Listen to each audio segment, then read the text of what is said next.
Good. So we had talked about this lovely North Korea, the dictatorship, the control of the government, basically in everything we do. Right? We have the idea that school actually has a little bit of, well, not a lot, a little bit. It has a decent amount of command economics in it in regards to lots of choices are made for you. And then we had talked about the big thing here is how do we figure out if it's essentially planned economy. The biggest thing is how are the questions answered, what to produce, how to produce, or to produce. Those are based off of the government or the bureaucracy doing all the stuff for us and telling us what to do and where to go and how to use our resources. So nothing is up to you individually. It's completely the government's prerogative as to how to use you. And then it's pretty much in contrast to a free market system. So anything you would see in a system like ours in the US would be the antithesis in North Korea or even in Cuba sometimes. There are similarities, but there are lots of stuff where they're like, no, the government won't allow that. Iran's another version of that, where the government really controls what people do, they think. A lot of that's actually, who here's ever heard of a theocracy? Okay, it's based on rule by religion, so it's kind of a version of that. North Korea for sure would be looking at anything we do here in the US as like, no matter of fact, there's a propaganda video I think I'll try to get to today that kind of shows you what their perspective of what we do is. And it's kind of a funny version, right? And then of course this guy's the example, one of the examples of a lovely dictatorial or tyrannical ruling leader. And in their culture, and which is weird for us to understand, he actually is almost godlike, which again for us doesn't really make sense. We look at this as a temporary leadership in the United States, right? Trump, Biden, when Biden's done, whoever takes over, we see it as a 4-year, 8-year period. Whereas in this situation, they're there for life, and when they die, they're it's actually very, very much a lineage thing. So it just goes from father to father, father to son, son to son, son to son, and so on and so forth. And then we got into the idea of private property not existing. I showed you guys a video of the guy from China, right, who had his house literally in the middle of the freeway because they were like, okay, fine, you wanna fight this? We'll prove our point. And so they eventually did get knocked down, but they had to try to pay him a little money. And keep in mind, they didn't have to do that. In the communist Chinese government, they could have just taken it, but they've kind of adjusted and added a little bit of capitalism. Again, this is where we look at the combination of free markets or a market system, a command system, and a traditional system. Right? They're allowing for some of that stuff to mix and merge in there. Free markets, forces of self-interest, incentives, and competitions are absent. There's no incentives. Like everything that you do in a communist situation or a dictatorship, you do because the state tells you to do. We'll get a little more into that here in a little bit. Communism and socialism, this becomes an interesting discussion. And this is something that's government related, but also economics related. Communism is a form of socialism. This is the big, huge misnomer that we hear about. Right? So if I get to this is the next newer slide. Socialism describes a big concept. Basically, when I think of communism, or I think of socialism as like a banner that kind of covers the whole situation. And then under socialism, we have variations of socialism, right?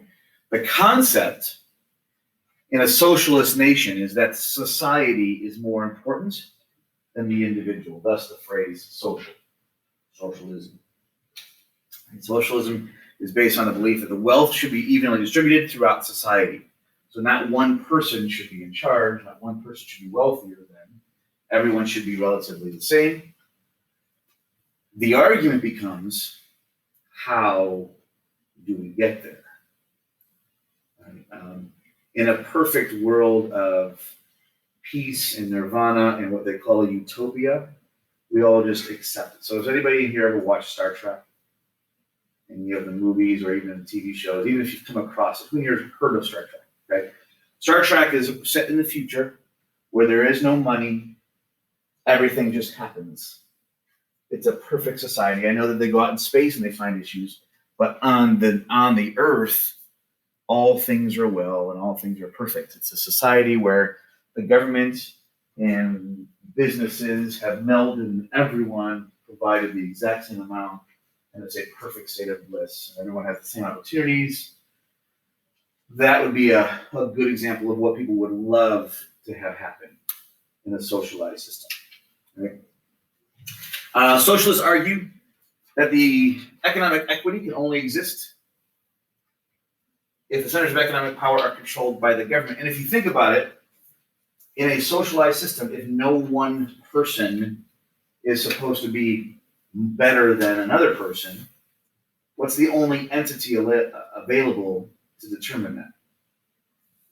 It wouldn't be us, because whoever the person was in society determining who was getting what or not getting what would be the higher level person, and that wouldn't be a socialized system. So the government then has to do this and create this equality, because it's not a business, it's not a corporation. It's supposed to be run by people in, it's supposed to be a perfect situation. The irony is, even when the government takes over, who then becomes more powerful?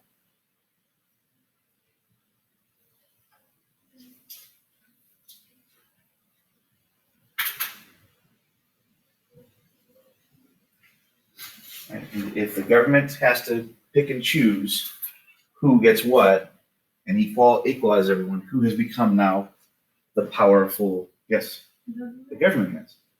Right? So the irony is, the very thing we're trying to avoid of equality across the state has not been given to the government, who is run by individuals.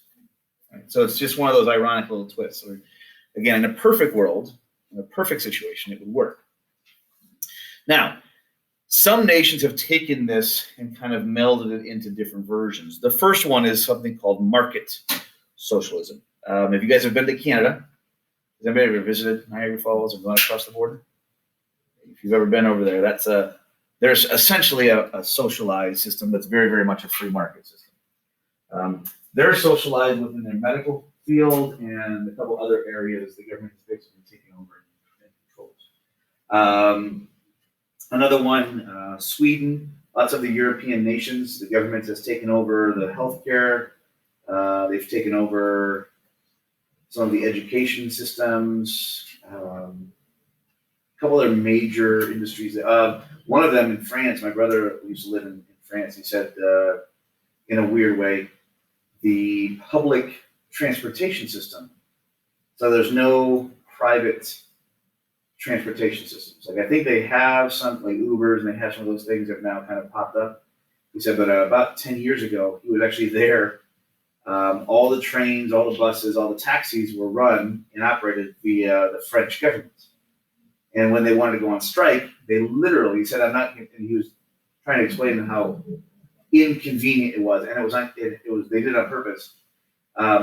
He would be on his way to the airport or on his way to work, and the public employees union would have told them at 9 o'clock, wherever you are, stop. So if you were on a train, they were trying to get you from one place, and at 9 o'clock, they would try to stop the train. If you're on a bus, they would stop the train. If you were in a government-run taxi, they would stop the taxi. And you literally have to get out and walk the rest of the way, because they wouldn't move until the federal government would adopt their changes and adjust for and let them get their pay raises or whatnot. So you have variations of this. Some good, some bad. That example was a bad example, or a bad situation. And then some socialists stress government ownership of the means of production, consider this to be the intermediate stage between capitalism and communism. My brother, and I'll actually jump over to this right now, lives in the Netherlands, and it's supposed to be a market socialized system. And he said there are many, many things that are it's very, very much more government involvement. Now, the other thing he said, and this is the same thing he said he ran into in France or Paris when he was there, was the tax rate is astronomical. So his tax rate living in the Netherlands, he was telling me, is about 55 or 60%. So if he makes $100, he sees 40, 45 bucks. Everything else is taxed. And that's the Netherlands, which is actually closer to us than if you were in France. France is an interesting one. Has anybody ever met someone who's French that kind of has like a little bit of like the stereotype is they're a little bit arrogant. They kind of have this like, haha, you shall do, I am fine, and you leave me alone, and I will do what I want to do. Yeah. So my brother was telling me one of the interesting things about France is in their constitution. So it's in one of their bills of rights, which a lot of the people in the progressive movement are trying to add this to the U.S. bill of rights, or the U.S. amendments, is a federally granted right to a job. So in France, you know how sometimes there's, again, the stereotype that the French people are lazy and a little slow, and they kind of, when I get to it, I get to it. That's because one of the things that my brother explained to me was they don't have to worry about losing their job. If I'm going to fire somebody, and I'm talking like a salaried position, not like a McDonald's employee. If I'm going to fire somebody, I have to take it to court. I can't just say, you know what, it's not working between you and I. At the end of the contract, you're done. If I'm going to fire you, I have to take it to court. And because it's a federal right, they can't just fire you because you're not doing your work.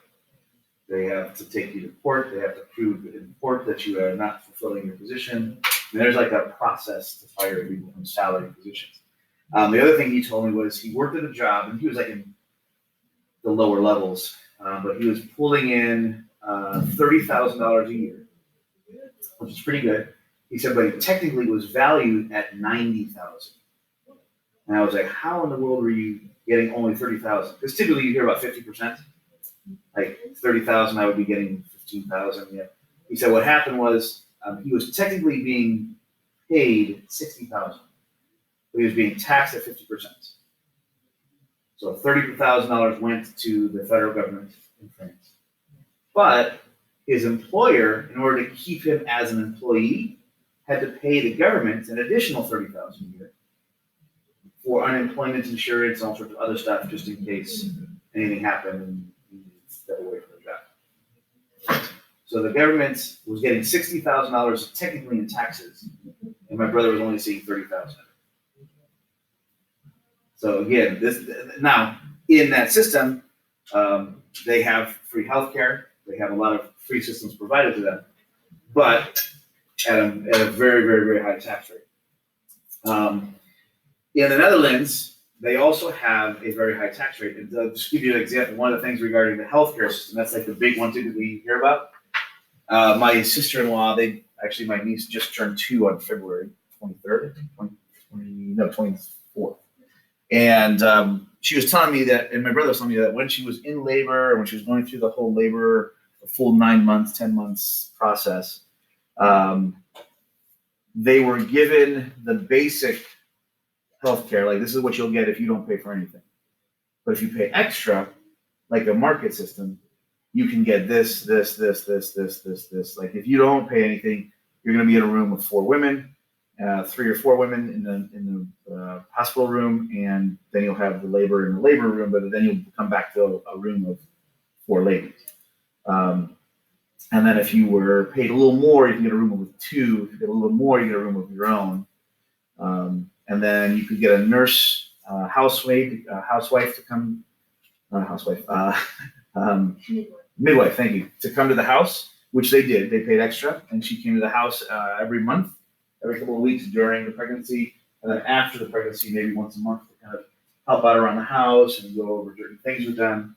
So yes, they get some stuff before that, but you can pay extra, very much like a market system. So what I found interesting, because I had an opportunity a couple years ago to visit, was, and these are just kind of fun things. They are big on bikes, massive. They have more bikes than they have people in them. If you have ever despised driving your car near bikes or watching bikes come like cross your path, yeah, in the Netherlands, there are times when my brother and I wanted to aim for them and hit them. It drove us insane, and that's the train station. So you would ride bikes. They had bikes that were like super long, And so I would have my handlebars here, and the wheel would be like way up there, and there was like in my brain, I could think it was like a little mini ark, like Noah's Ark, and there'd be like two kids sitting in the ark, and you'd see like these heads sticking up, and that was how they would transport. Or they'd have like the one with the seats behind, or a seat in the front of the handlebars. But it was bikes, nonstop bikes, to the point where I wanted to like. My brother won't move because they're supposed to get the right of way. It's crazy. This is an example of when I went shopping there. It looked just like I'm trying to think of an example. It would be like Medina, downtown Medina. You know how we have a square? That was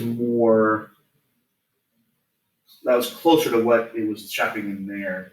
You had a lot of smaller buildings. You still had your main companies that still had a big. They had a version of Marks. They had a version of Giant Eagle. They had a Home Depot, but it was like half the size of our Home Depot. Still had all the products, not the same products. The one thing that was interesting too that I came across was like their McDonald's wasn't its own freestanding McDonald's. It was like the bottom of an apartment complex. So a lot of this was a very, very common. But like you go into McDonald's, and it would be the whole bottom floor would be McDonald's. You had to pay for the bathroom everywhere you went. So if you wanted to use the bathroom anywhere, if it was a business, you have to pay them $1 or $2 or whatnot. €1 or €2, sorry. Like I went to a McDonald's thinking, oh, this is a public, like a big restaurant chain. There's literally someone standing at the bathroom that they had as an attendant, just monitoring, and you had to pay them to go use the bathroom. Matter of fact, my brother had to use his credit card one time because I was like desperate to go, and he had no change with him, and so we were like, okay, I guess we gotta pay for this via credit card.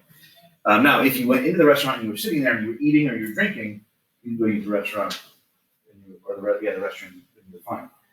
But if you weren't, you had to pay for it. Matter of fact, I went into a bar one time, and my brother actually kind of like, they pulled me aside. He's like, okay, just sneak in real fast. Don't make eye contact. Just go to the bathroom. And when you leave, don't look at him. Just head right back out. I'm like, okay. I didn't even. This was the first time I went was for his wedding, and I had no idea what he was talking about. So I walked in, like in the U.S., I'm just going to go to the bathroom, and I walked back out. And he's like, oh, no one stopped you. And I was like, why? He's like, it would have cost you €2 to go to the bathroom. So, anyways, lots of small streets, lots of cool stuff like that I thought was interesting. A lot of individual stores. So you have your fish stores, you have your bakeries, you have the other one too that I thought was funny was they have mechanic shops for vehicles, of course, but they have a lot of bike stores because bikes are such a big, huge seller there. People use them so much. There are a lot of bike repair places. There was one place I went past that had like 50 bikes outside, and they close really early. Like unless you're in the big cities, if you're like in the outskirts, kind of like a Brunswick, it closes at like 7 o'clock. Everything's closed. It's at 7, maybe 8 o'clock. It's really kind of crazy. Food-wise, same things that we have here. Nothing was really different. The one thing I did find that I thought was really, really funny, and again, kind of shows you a socialized system where everything you have to pay for water. So if you went to a restaurant and you wanted to get water, they would walk up and they would say still or sparkling. So you could get your sparkling water that's carbonated or your regular still water. But regardless, you had to pay for both. And that was it. Right? So you had to pay for your water. Anything else, like if I got a burger, what typically comes with a burger in the U.S.? French fries. Like it's almost kind of like commonplace. Well, there, nope. And they call them chips. So burger, and if you wanted chips, that was extra. If you want to get bread for the table, that was extra. Every single pop I bought when I was at dinners or wherever we went, every one was additional charge.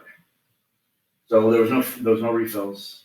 There was no like, oh, we got a machine in the back. No, you get a bottle of Pepsi, little mini bottle or a mini bottle of Coke, and then you have to buy another mini bottle of Coke, another mini bottle. So like $3 or $4 per bottle. So even when you wanted to drink water, you had to pay for it. So it was really kind of interesting, all that stuff. I'm trying to think some of the other ones that I found that was going to do like socialized stuff. God bless you. Trying to think what else. That was it. If I think of something else, I'll tell you. These two are just kind of fun. This is their deep fried cheese. Like we have mozzarella sticks. It's literally mozzarella, right? Within Reading. When you go there, they have deep fried cheese. It's Wisconsin cheddar inside like a tortilla shell with a spicy sauce, almost like a Szechuan sauce. It's really kind of weird, or sweet and sour sauce. That was weird. And then the other one is kind of just a funny one. They were called bitter balls. Has anybody here ever had turkey pot pie? No turkey pot pie? Have you ever had a pot roast? Okay, now take that pot roast with the vegetables and everything and mush it into a paste. Now bread it and deep fry it and serve it with mustard. That was bitter balls. And my dad, when we got there, he was like, okay, so this is gonna taste, it looks weird, but trust me, you're gonna like it. And so now every time I've already been there twice. But every time we go to like a restaurant, the first thing we order is the bitter balls. But again, it's one of those things when we look at a market socialized system.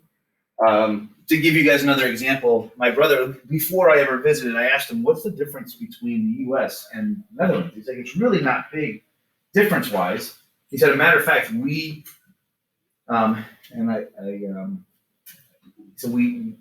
at the society as a free market system. We just have high taxes for medical, and I think there was something else he mentioned, but some sort of schooling, some stuff with schooling, you should say. But the big thing was the taxes were high for certain services, but everything else was very, very typical. And as I go back through my visit there, everything seemed like the United States. It was just euros in a different language. Right? The other thing he told me was, and I saw it when I was able to visit, think of the toothpaste aisle or the dental aisle at Giant Eagle or Mark's. Right. So if I'm looking in my mind's eye, it's like a full, I want to say 4 or 5 shelves long. It's got all the different variations of mouthwash, and that takes up like about this many shelves.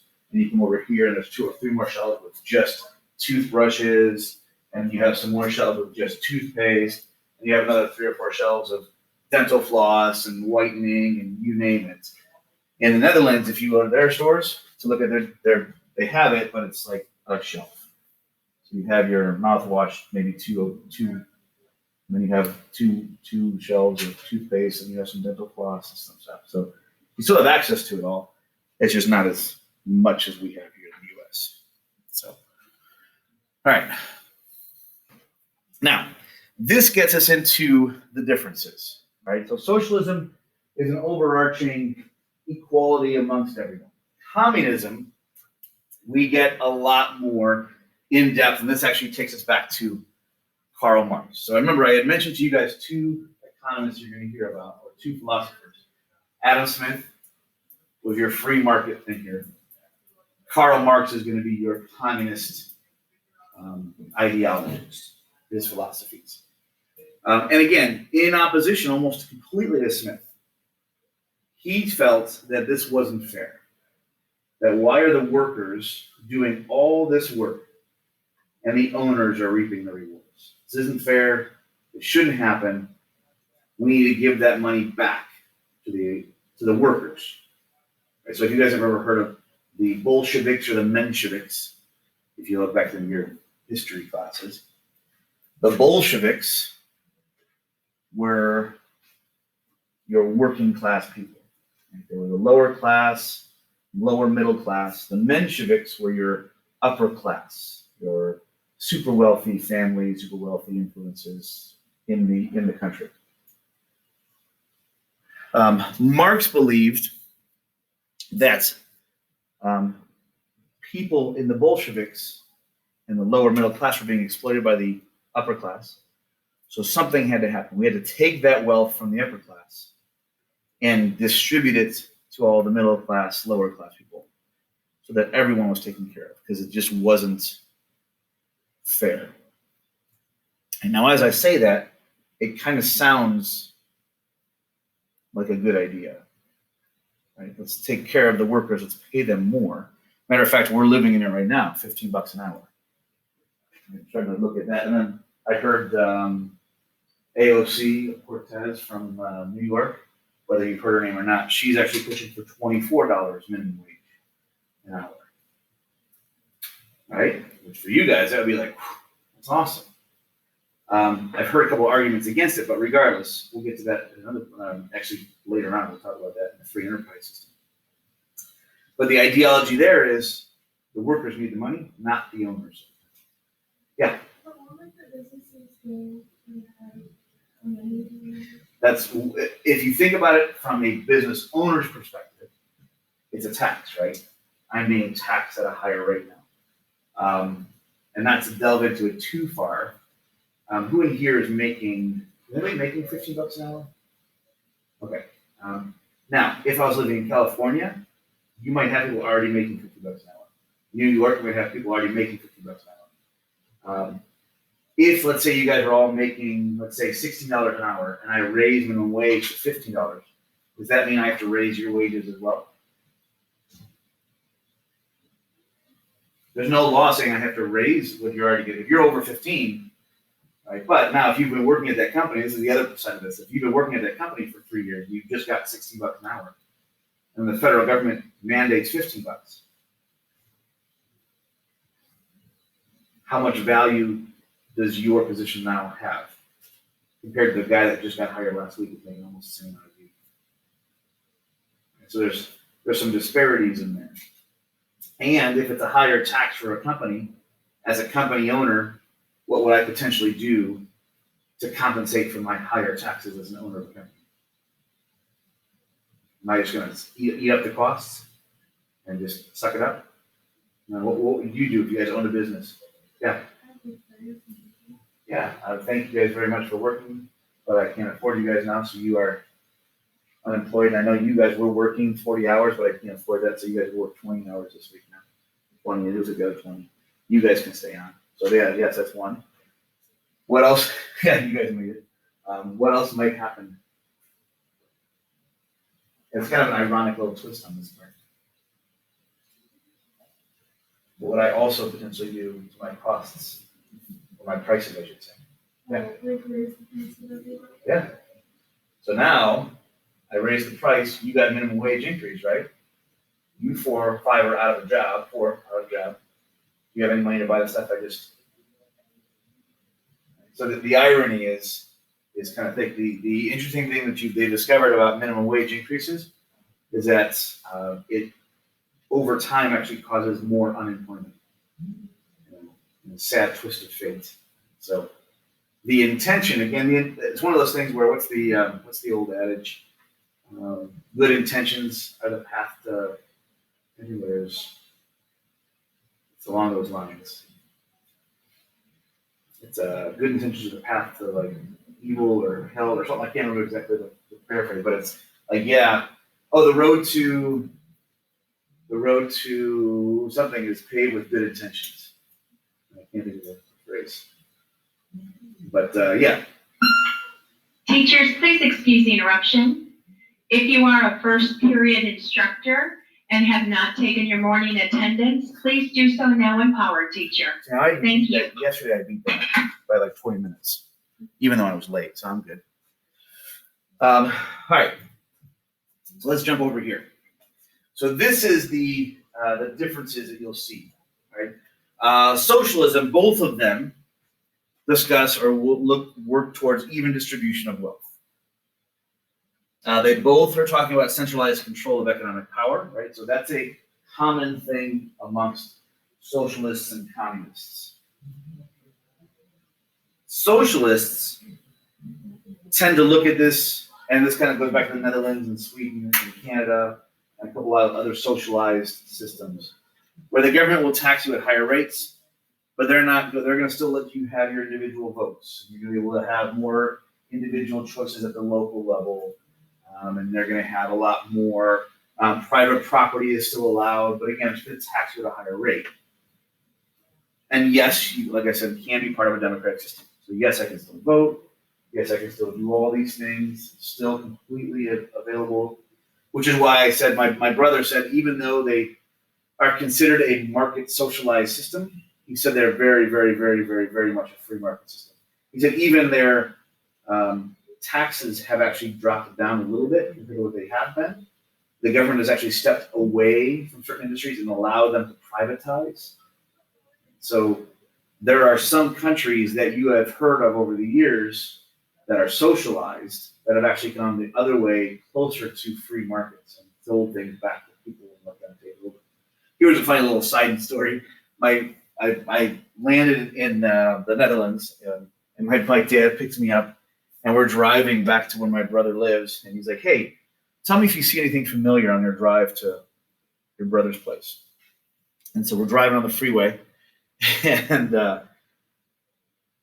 of all the things I see in the Netherlands, I see a Jack's Casino. Does anybody know where there's a Jack's Casino? Anybody in downtown Cleveland? There's a Jack's Casino downtown Cleveland. So there's a Jack's Casino also in the Netherlands. So gambling is everywhere. Here's another one in regards to socialized systems. Marijuana is legal. Now, my brother told me this is an interesting little thing that you hear about in the Netherlands is Amsterdam, right? Go to Amsterdam, you're allowed to have drugs, you're allowed to go smoke weed, it's all legal. The original purpose behind that was to increase tourism. They wanted to allow people to come in, get the weed, get the drugs, and be able to stay there. Now, when we talk about drugs, we're not talking about anything but marijuana. So, like, cocaine is not legal. All the other drugs that you guys have heard of are not legal. It's just marijuana. The problem they were running into is people were coming in to the Netherlands, into Amsterdam, buying everything, buying their drugs, and then leaving and going back out of the country. So they weren't staying. So again, thinking about tourism, yes, come on in, stay for a couple of days. Well, people were coming in and then leaving right away. So that was one. He said they've changed some of the policies in order to, trying to think of an example. There's coffee shops and there's cafes. Has anybody heard of this from Amsterdam, Netherlands? So one of the things that they have is, yes, it's legal. And I actually walked through Amsterdam and I walked through the area where all the weed was sold, and it definitely reeked of all the weed being smoked at the time. Matter of fact, they had weed ice cream stores. So you go like ice cream store and they have like weed in the ice cream, and then they had there's candy stores.